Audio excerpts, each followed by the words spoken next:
Hi, my name is Otillia Hoops, and thank you for joining my little webinar today called How to Cultivate Flow.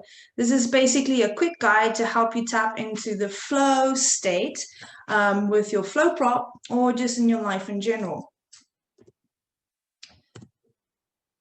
So first off, the big question, what we all ask is, what is flow? What is this force? What is this thing that everyone seems to be talking about?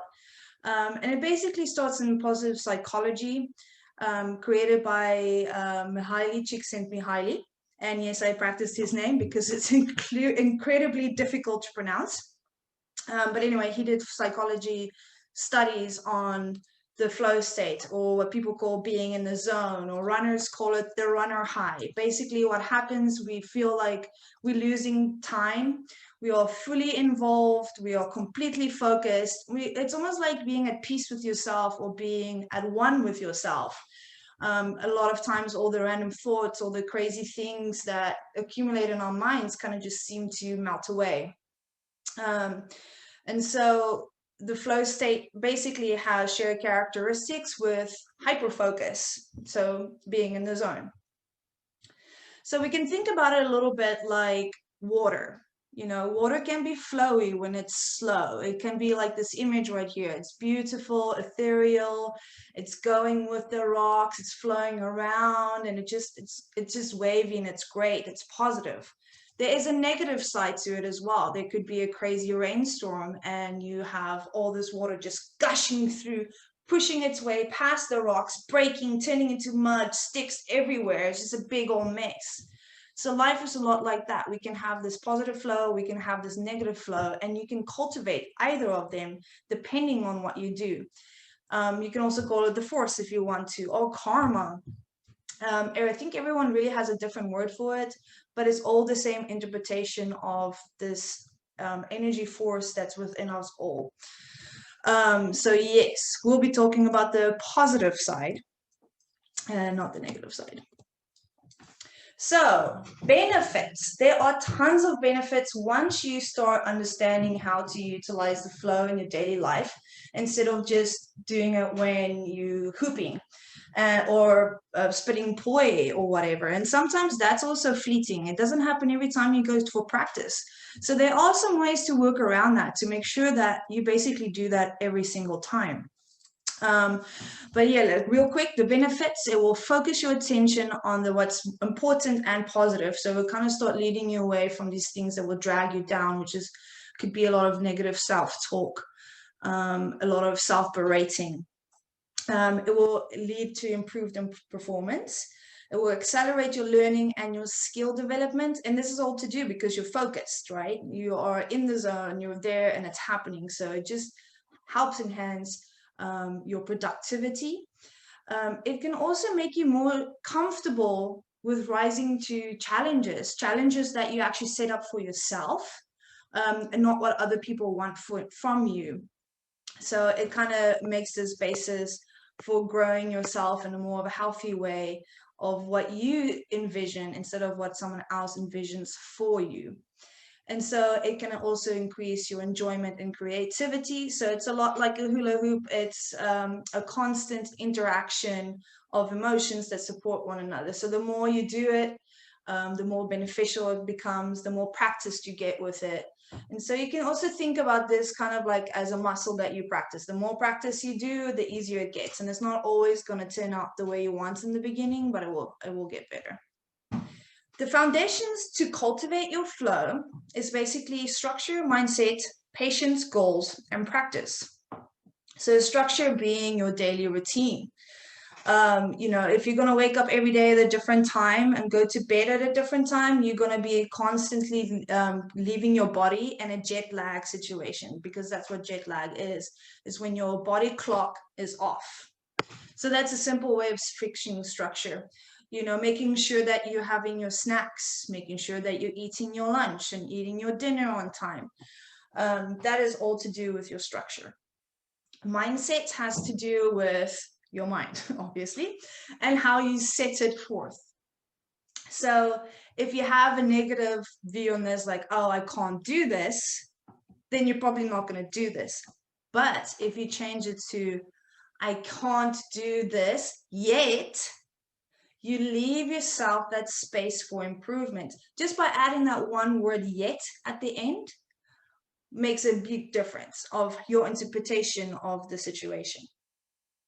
Now, patience is not just patience with the journey at hand or a task that you've made for yourself. It's patience with yourself and not just the journey. Patience as in giving yourself the space to grow, making it okay for mistakes. One of my favorite things that I've recently learned is the faster I make a mistake, the faster I can learn. Instead of being bound by the mistake, I am using that mistake as ground to kind of spurt new growth and bring forth change. Patience also involves, for me, meditation.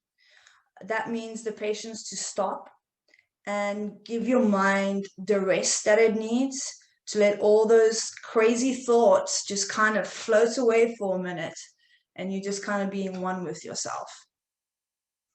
All right, number 4 would be goals. Now, we hear this all the time with everything, and it is very, very true. We do want goals. The only thing we need to take into consideration is that our goals are ever changing. So it's a living, breathing thing. It's not going to be the same as it was yesterday, and it's probably not going to be the same tomorrow. It's not going to be the same compared to 5 years or 5 years ago or 5 years in the future. So you always need to update them and stick with them as best as possible. And don't break yourself down if you don't reach one of them in the time frame that you've given yourself, because it just means that you can learn from it and see a way you can improve next time to make sure that you reach your goal. And number 5, is my favorite one. My one to remind everybody about is practice, practice, and practice some more. Because talent is overrated. Talent doesn't exist. It's all about practicing and putting in the time into it. If you're not going to put the time into it, you're not going to see the change. So those are the 5 basic foundations to cultivate flow. Obviously, there's a lot more information around all 5 of these, but I'm not going to cover those today. I will be talking about some quick ways to take some steps to achieve that. So the first task would be to choose work that you love. If you choose something that you don't love, then it's kind of hard to be in the zone or really care about what you're doing. You have to make sure that it's challenging, but it's not too hard, as in it's not overwhelming. So let's say you want to make a website. You're not going to make a website overnight. You first have to research the website service that you want to have your website on, and that's probably going to take you an hour or so because everyone has something different to offer. Then you have to think about your branding, then you have to get a logo, then you have to work on your colors, then you have to think of the actual content inside of it. So it's saying, oh, I want to build a website is this huge gigantor thing, but if we make it smaller steps, it's easier to kind of delegate how to get there. And that kind of goes into choosing your most important task every single day. It's called the MIT, most important task. Every single day when you start, you choose the task that will be the most beneficial for you in that day. And I'm not talking about skipping the basics. And I'll come back to what I mean by the basics. You need to understand what your peak time is. Most people say your peak time is usually about 2 hours after you wake. Some people might have it in the evening. Some people might have it in the afternoons. I know for myself, it's definitely mid-morning. And you use that time to kind of get things done more productively. And make sure that you clear away any distractions. So, my favorite saying, even about my house, is clean house, clean mind. There's not distractions. I'm not thinking like, oh man, I have to go do the laundry, or I have to do the dishes, or I have to do this other thing that's taking away from the thing that matters to me the most. So, and then you want to focus on your task as long as possible. And so this is going to go into let's go a little bit into science here. The flow state, when we can perform mentally and physically at another level, And that takes about 15 to 20 minutes of working on a task before we get into the flow state. So 15 to 20 minutes I have to be working before I actually reach that flow state where I'm hyper focused. And so there's some ways that we can delegate it and use it to our advantage and when we understand it. And then you have to enjoy yourself, obviously. So you usually, hopefully by the time you've reached your 15 to 20 minute timeline for the flow state, you're enjoying yourself. And then obviously you just have to keep practicing, and it's not going to go the same way every day. As long as you keep coming back to it, that's the most important part. So this goes a bit to my personal belief of what flow is, in a nutshell. It is taking mindfulness and combining it with your practice, and that will actually give you flow. Mindfulness is a reference to the 5 steps that I was talking about, where you have structure, where you have goals, where you meditate, where you're mindful of your day, taking care of yourself, taking your shower, putting on your makeup, taking the dog for a walk, whatever that might be. That's being mindful of what you need in your life. And then practice, I mean, that's pretty self-explanatory. Put the time out for your exercise, whatever that may be. 20 minutes a day is enough. You don't really have to do more than that, depending on what your goals are. And the more practice you have, the easier it will help you to get into the flow, because it just becomes second nature. So you don't have to think about what you're doing. It just kind of happens. And that's really what flow is kind of that muscle memory that you create after doing the weave 1,000 times. Doing the 3-bead weaves 1,000 times, you will get into the flow because you've practiced it and it's in your muscle memory. So really combining the two will give you flow. And the reason why I say that, like, let's say you go into your practice and you've had a horrible day. You're just in a really, really bad mood. You feel like you want to break stuff, and you're like, oh, well, maybe if I go play with my hoop, I'm going to feel better. But you're taking that into your practice. And this would be a great time to step back and take a few deep breaths before you go into your practice and clear your mind. I personally love doing this. And this is why I want to come back to that 15 to 20 minute mark when you do hit the flow state. In my practice, what I like to do is the first 5 to 10 minutes, I am meditating. I'm clearing my mind of the distractions. I know beforehand what I'm taking into my practice. What will I be practicing today? Is it going to be that new trick? Is it going to be, I want to get the fountain down, whatever it might be. So after I do my meditation, and I just want to let people know there's multiple ways of meditating. There is sitting down, which is normal. There's a walking meditation. There's journaling, can be a form of meditation, as you're letting all your thoughts flow and letting them out and making space for the good in your life to come in. And then the practice. And so 10 minutes, 5 to 10 minutes meditation. And then my warm up is about 10 minutes to 15 minutes, which will leave us at that mark where we start flowing. So my practice starts with stretching, because we do want to make sure that we don't injure ourselves. Injury prevention is very, very important. And unfortunately, a lot of flow artists forget to do this. But the nice thing about when you stretch is that you open up your shoulders, and that's a place that we tend to be very tight, or our hamstrings. So it's good to open that up and make it easier for you to move. And so after you do your stretches, you do your warm-ups, and your warm-ups can be anything you want it to be. Some people do yoga, some people do aerobics. For me personally, I either do yoga or I get in my old school big ass hoop. Sorry for the word, but it is really big. And I just jive with it, and I do my non-dominant side first, and then I do my dominant side, so that I make sure that I practice both sides of my body. And then by the time when I'm finished with that, I'm in the flow state. I put on my music and I'm just going and I'm having fun. And then I'm usually, by then I'm let's say we're like 40 minutes into the practice completely, I'm pretty out of breath because of all the dancing that just happened naturally in my flow. And then the last bit is where I really start focusing on practicing the trick and how to get the trick to perfection, and just drill, drill, drill, and drill some more. All right. So that was a lot of information. So just to reiterate on the previous one, what we're going to do is we're going to be meditating, stretching, warming up, and then going into our flow state, playing, right, and having fun. Because now we've built the foundations to do that. Those are your foundations. And so common problems that I hear is, I'm in a hoop rut. What do I do? How or when will I start flowing? I don't enjoy it anymore. I'm bored. I feel uninspired. I'm not sure where to start. So everything that I just covered basically will help answer that. But real quick, here's your solution. Set goals.